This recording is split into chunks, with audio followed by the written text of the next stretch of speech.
Hello बच्चा लोग, आज हम जानने वाले हैं कॉमर्स क्या होता है। क्योंकि जो बच्चे 10th क्रॉस करके आते हैं उन्हें ये पता नहीं होता है कि कॉमर्स एक्चुअल में क्या है। उन्हें केवल ये पता होता है कॉमर्स एक सब्जेक्ट है बस। लेकिन इसकी हम डेफिनेशन भी जानेंगे। आज एग्जाम्पल सहित हम ये समझेंगे कि कॉमर्स है क्या। अब आप अगर इस वर्ड को गूगल पे सर्च करेंगे कि इसका हिंदी मीनिंग बताओ, तो वो कहेगा इसका हिंदी मीनिंग है व्यापार, है ना। और व्यापार को हम क्या जानते हैं? बिजनेस। अब जैसे ही हम ये वर्ड सुनते हैं व्यापार या बिजनेस, हमारे दिमाग में बहुत सारी इमेजेस आ जाती हैं। कौन सी इमेजेस आती हैं? बड़ी बड़ी फैक्ट्रीज की, बड़े बड़े ऑफिसेस की, कंपनी के जो बड़े बड़े ऑफिस होते हैं, रिलायंस, जियो, ये और वो, ठीक है। बहुत बड़े बड़े जो उद्योगपति हैं या बिजनेसमैन हैं, रतन टाटा, मुकेश अंबानी, ठीक है, एलॉन मस्क, जेफ बेजोस, तो इन लोगों की इमेजेस सामने आ जाती हैं। इसके आगे और कुछ नहीं आता, क्योंकि हमें इतना ही पता है बिजनेस के बारे में या किसी व्यापार के बारे में, है ना। तो हम यहाँ व्यापार के बारे में आगे पढ़ने वाले हैं या कॉमर्स के बारे में आगे जानने वाले हैं, इसकी डेफिनेशन। उसके पहले हमें दो वर्डिंग को जानना होगा। कौन कौन से? एक तो है गुड्स, इसको हम हिंदी बोलते हैं माल, और दूसरा है सर्विस, इसको हम बोलते हैं हिंदी में सेवा, ठीक है। अब हम यहाँ पहले एग्जाम्पल की तरफ चलते हैं अपने। जो हमारे हमारे दिमाग में जो इमेज आई थी, जैसे कि ये एक कंपनी है कोई या बिजनेस है कोई, ये रतन टाटा जी का बिजनेस है। टाटा इंडस्ट्रीज़ को तो आप जानते ही होंगे, है ना। तो ये कौन है? मिस्टर रतन टाटा जी हैं, ठीक है। और ये उनकी एक फैक्ट्री है जिसमें वो कार बनाते हैं। क्या बनाते हैं? कार बनाते हैं। आपको तो पता है ना, टाटा की कार भी आती है, चाय पत्ती भी आती है, ट्रक भी बनते हैं, बहुत सारी चीज़ें आती है ना। चलिए, तो ये क्या करते हैं? अपने इस फैक्ट्री में कार बनाते हैं, और ये जो कार है ये बेचते हैं, सेल करते हैं, ठीक है। किसको बेचते हैं भाई? बहुत सारे कस्टमर्स को, बहुत सारे अपने कस्टमर्स को बेचते हैं ये कार। ये कौन है? कस्टमर्स, ठीक है। यहां पर एक बात क्लियर करें कि क्या रतन टाटा ने एक ही बार कार बनाई और बेच दी, खत्म? नहीं, ये केवल एक ट्रांजैक्शन होता है। किसी भी चीज़ को एक बार बेच देना, खरीद लेना, ठीक है, ये क्या होता है? ट्रांजैक्शन होता है, एक सिंगल ट्रांजैक्शन होता है। लेकिन यहाँ हम एक सिंगल ट्रांजैक्शन की बात नहीं कर रहे हैं। यहाँ हम बात कर रहे हैं एक बिजनेस की। एक बिजनेस क्या करता है? ट्रांजैक्शन को कंटिन्यू करता है, बहुत सारी चीज़ों बार बार खरीदता है, बेचता है, खरीदता है, बेचता है। मतलब यहाँ सिंगल ट्रांजैक्शन नहीं होता है, ट्रांजैक्शन का एक ग्रुप होता है, बहुत सारे ढेर सारे ट्रांजैक्शन यहाँ पर होते हैं। चलिए, अब यहाँ पर ये जो कार है ये क्या कहलाती है? गुड्स। अब बोलेंगे सर ये गुड्स एक नई चीज़ आ गई है, कार को कैसे गुड्स बोल सकते हैं? ये डाउट मन में आता है। लेकिन आप अभी यहाँ इतना ही जान लें शुरुआती स्टेज पर कि जो भी दिखाई देने वाली चीज़ें होती हैं, जिनको हम टच कर सकते हैं, फिजिकल रूप में होती हैं, वो सब क्या कहलाती हैं? व्यापारिक भाषा में गुड्स कहलाती हैं, ठीक है। अब रतन टाटा जी ने यहाँ पर गुड्स इन लोगों को या फिर कार कस्टमर्स को बेची हैं।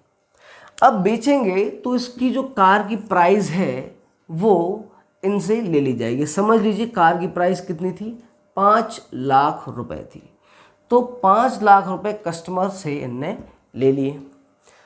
अब ये बताइए कि 5 लाख रुपए में रतन टाटा ने जो कार बेची है, तो क्या इसको बनाने, कार को बनाया भी होगा इनने अपनी फैक्ट्री में, तो क्या इसको बनाने में जो खर्चे लगे या लागत लगी या कॉस्ट जिसको हम बोलते हैं, क्या वो 5 लाख ही आई होगी? नहीं, ऐसा नहीं हो सकता। ये इनने बनाई होगी, मान लेते हैं कि 4 लाख रुपए की ये कार बनाई होगी। इसकी जो कॉस्ट है वो क्या है? कॉस्ट जो है वो 4 लाख रुपीज़ है, लेकिन ये कस्टमर को हमने कितने में बेची, 5 लाख रुपए में। मतलब कस्टमर से हमने 1 लाख रुपए कमाए। कितने कमाए, 1 लाख रुपए हमने कमा लिए। इसको क्या बोलते हैं हम, प्रॉफिट। ये तो सभी जानते होंगे ना, एक नॉर्मल सी बात है, प्रॉफिट क्या होता है। जो हमने एक्स्ट्रा कमाया, ठीक है, वो क्या है, प्रॉफिट है। हमने 4 लाख की कार बनाई, बेची, 5 लाख में बेची, और एक्स्ट्रा जो हमारे पास आया वो क्या है, हमारे पास 1 लाख रुपए का प्रॉफिट। ठीक है, अब ये जो रतन टाटा जी हैं, ये इनका बिजनेस है। एक सिंगल व्यापार की बात करें, एक सिंगल इनका व्यापार है। ठीक है, ये कार को बना बना के बार बार बेचते हैं, बार बार बेचते हैं, और ये कार को बना के बेचने का उद्देश्य, पर्पस क्या है, प्रॉफिट कमाना। ठीक है, तो व्यापारी का व्यापार करने का जो उद्देश्य होता है वो क्या होता है, प्रॉफिट कमाना ही होता है। और जिसका काम, जिस व्यक्ति का उद्देश्य प्रॉफिट कमाना नहीं होता है ना, वो समाज सेवी लोग कहलाते, वो बिजनेसमैन नहीं कहलाते। ठीक है, चलिए अब ये बात की हमने किसकी, गुड्स की। अब हम बात करें, मुकेश अंबानी की बात करते हैं। ठीक है, ये कौन सी, ये टाटा इंडस्ट्रीज थी। ठीक है, ये टाटा मोटर्स थी जो कार बनाती है। यहाँ पर हम बात करते हैं रिलायंस जियो की। जियो की सिम भी खरीदे होगी आपने, नेट बहुत फ्री बहुत सारा फ्री मिला, तो जियो की सिम आपने यूज़ की होगी। अब मुकेश अंबानी जी ये रहे, मुकेश अंबानी जी क्या कर रहे हैं, मुकेश अंबानी जी क्या कर रहे हैं, अपने ग्राहकों को क्या बेच रहे हैं, सिम बेच रहे हैं। क्या बेच रहे हैं, सिम। ये क्या है, उनके कस्टमर्स हैं, है ना। इनने क्या बेचा, एक सिम कार्ड बेचा, जो ऐसा होता है कुछ, है ना, जियो का सिम कार्ड बेचा। इनसे पैसे लिए गए, कस्टमर से पैसे लिए गए। ठीक है, यहाँ पर समझ लेते हैं सिम का अमाउंट 500 रुपीज़ था, 100 रुपये रजिस्ट्रेशन चार्ज लगता था और 400 रुपये का रिचार्ज होता था। ठीक है, अब ये बताइए कि इनने गुड्स सप्लाई किया है या कोई सर्विस या सेवा। हम सिम का यूज़ कर रहे हैं या सिम एक माध्यम है हमारे पास कॉलिंग की सुविधा पहुंचाने का, या फिर इंटरनेट की सुविधा पहुंचाने का माध्यम है ना। तो सिम जो है वो एक माध्यम है केवल, जिससे हम इंटरनेट की सुविधा पा सकते हैं और कॉलिंग की सुविधा पा सकते हैं। जो किसके थ्रू सप्लाई हो रही है, मुकेश अंबानी जी सप्लाई कर रहे हैं। तो यहाँ पर ये हमें जो सिम कार्ड दे रहे हैं वो इसलिए दे रहे हैं ताकि हम कॉलिंग कर सकें और डेटा यूज़ कर सकें, इंटरनेट डेटा। हम पेमेंट किस चीज़ का कर रहे हैं, सिम का नहीं कर रहे हैं। हम पेमेंट कर रहे हैं इनसे मिलने वाली सर्विसेज का, जो सेवाएं हमें मिल रही हैं कॉलिंग की, ठीक है, इंटरनेट की जो सर्विसेज हमें मिल रही हैं, उन सर्विसेज के बदले में हम पेमेंट कर रहे हैं। तो यहाँ पर मुकेश अंबानी जी क्या कर रहे हैं, सर्विस प्रोवाइड करा रहे हैं। ठीक है, प्रोवाइड मतलब ये भी बेच ही रहे हैं। क्या बेच रहे हैं, सर्विस बेच रहे हैं, लेकिन उसको सर्विस को बेचना नहीं बोलते, पर उसको क्या बोलते हैं, सर्विस प्रोवाइड कराना। तो ये व्यक्ति हम कस्टमर्स को जियो की नेट और कॉलिंग की सुविधा उपलब्ध करा रहे हैं। ठीक है, इनने भी पैसा लिया। तो इनने अगर 500 रुपये लिया है तो क्या ये सर्विस पहुंचाने तक का खर्चा 500 रुपये ही आया होगा? नहीं, कम आया होगा। हम मान लेते हैं 400 रुपये आया है। ठीक है, जो इनकी कॉस्ट है किसी कस्टमर तक सर्विस पहुंचाने की वो 400 रुपये है, लेकिन कस्टमर से ये वसूलते हैं कितने, 500 रुपये वसूलते हैं। ठीक है, तो इसका मतलब ये हुआ कि अंबानी जी ने हमसे 100 रुपये जो है वो एक्स्ट्रा कमाए हैं, और यही जो है वो इनका क्या होगा, प्रॉफिट होगा। ये भी एक व्यापारी है, ये व्यापार कर रहे हैं। इनका व्यापार क्या है, गुड्स नहीं, सर्विस प्रोवाइड करना। ठीक है, या फिर सर्विस सेल करना, ठीक है, उसके बदले में हमें जो पैसा मिल रहा है उसमें प्रॉफिट इनका इंक्लूड है। तो अब मान लीजिए क्या कर रहे हैं, सर्विस को सेल कर रहे हैं या प्रोवाइड कर रहे हैं और हमसे प्रॉफिट कमा रहे हैं, तो इनके व्यापार का उद्देश्य भी क्या है, प्रॉफिट कमाना ही है।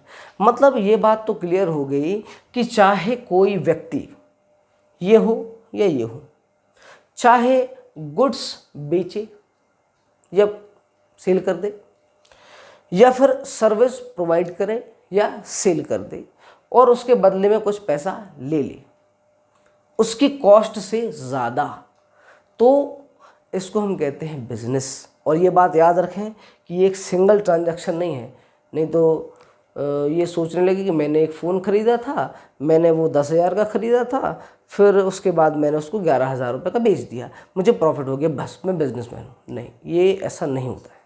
एक सिंगल ट्रांजैक्शन बिजनेस नहीं होता है। बिजनेस में ढेर सारे ट्रांजैक्शन होते हैं, ट्रांजैक्शन बार बार होते हैं, ठीक है। अब देखें, यहाँ पर ये भी बिजनेसमैन है और ये भी बिजनेसमैन है, लेकिन ये गुड्स बेचते हैं। गुड्स मतलब मैंने बता दिया, कोई भी चीज़ जो दिखाई देती है, टच कर सकते हैं, भौतिक रूप में होती है, ठीक है। तो वो गुड्स बेचते हैं, कस्टमर से प्रॉफिट कमाना उनका उद्देश्य है। ये सर्विस बेचते हैं, कस्टमर से प्रॉफिट कमाना इनका उद्देश्य है। अब यहाँ पर डेफिनेशन की बात जब आती है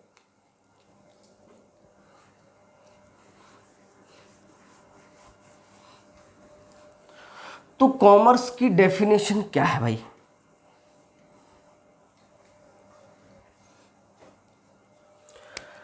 जब